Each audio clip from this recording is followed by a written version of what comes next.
At our ministry, we produce a lot of videotapes. We've made over 1 million videos now in 6 languages. They're not copyrighted. We encourage you to get our stuff and spread it around.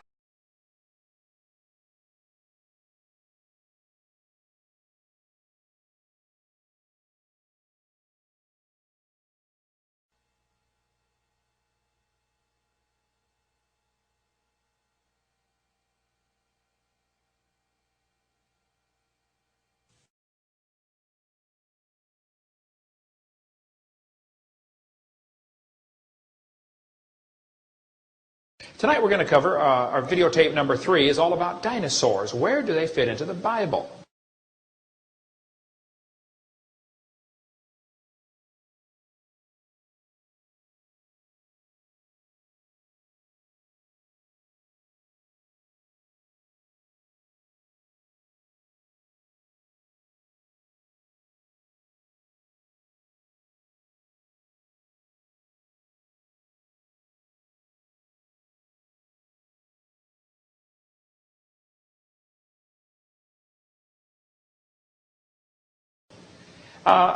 This fellow from National Geographic says, no human being has ever seen a live dinosaur. Well, now hold on a minute. Does he know that, or does he think that?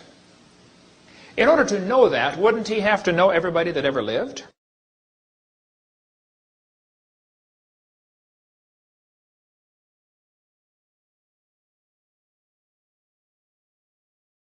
And in seminar part 2, we talked about the firmament that was above the atmosphere.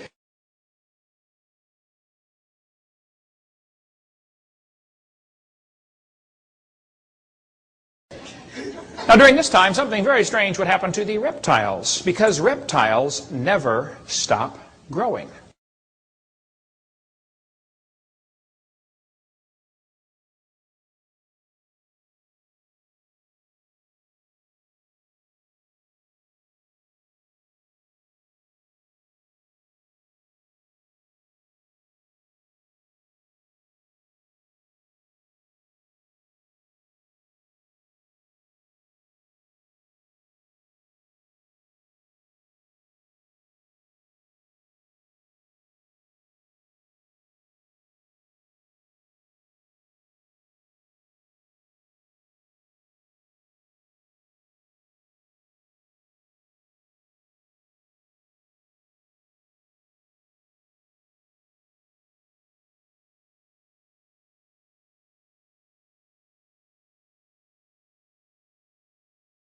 Reptiles never stop growing. So before the flood came, when the reptiles lived to be 900 years old, they would get to be really big.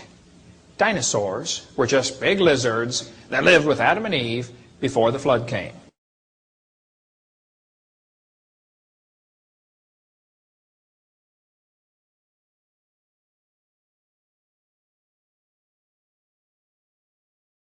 Some of the scoffers have said, man, if it was stormy seas for a whole year, it'd kill everybody on the ark.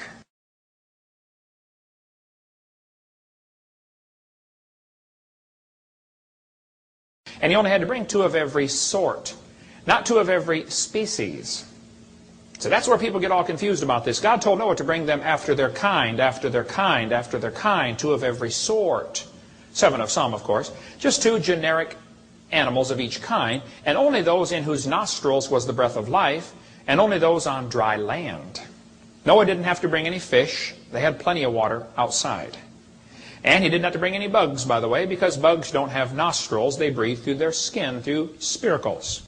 And he brought just 2 of the generic dog kind.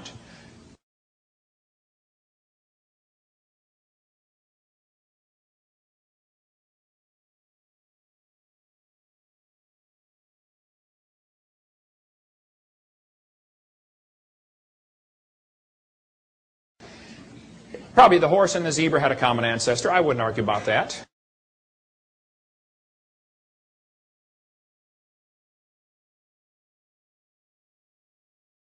Did you know there's only about 8,000 basic kinds of animals in the world?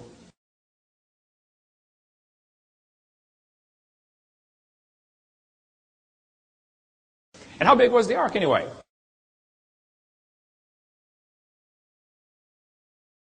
Well, according to the Big Bang Theory, 20 billion years ago, nothing exploded and produced everything. And 4.6 billion years ago, the Earth cooled down, it rained on the rocks for millions of years, turned them into soup, and the soup came alive 3 billion years ago.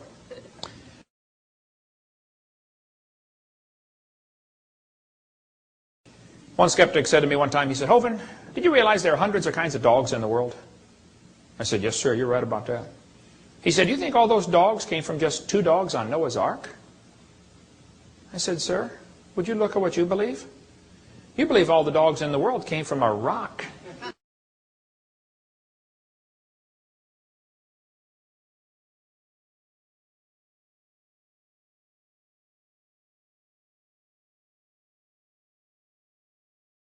And today, there are 270 surviving flood legends.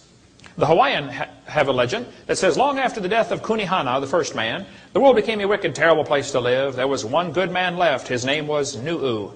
He made a great canoe with a house on it and filled it with animals. The waters came up over all the earth and killed all the people. Only Nu'u and his family were saved.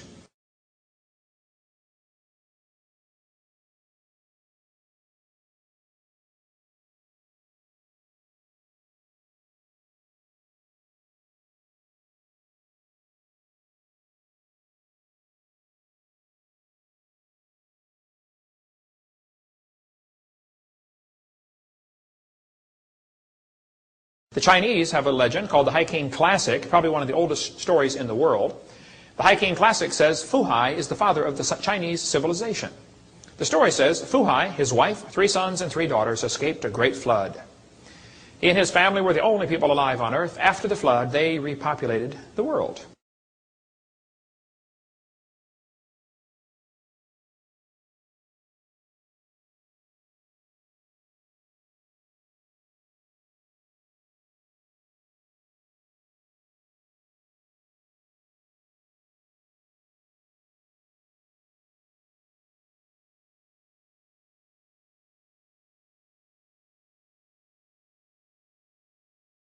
Interesting.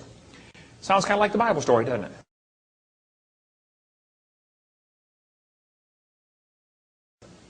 The Toltec Indians in Mexico have a legend that says the first world lasted 1,716 years and was destroyed by a great flood. Only one family named Coxcox survived.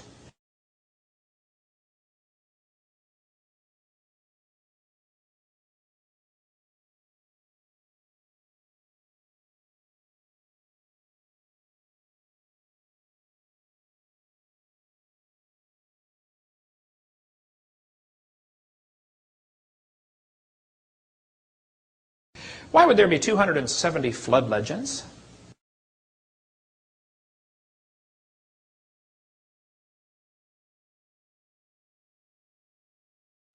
And if you look at the country of Turkey today, you'll find on the far right-hand side a mountain called Mount Ararat.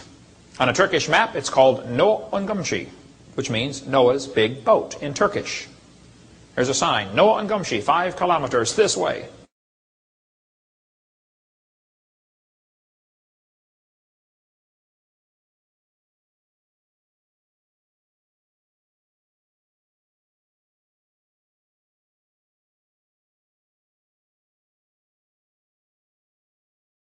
They say it collapsed, folded in after it got old and splayed out to the side. Ships kind of fold out to the side as they wear out. So it's much wider than it used to be. They found iron rivets all over that region.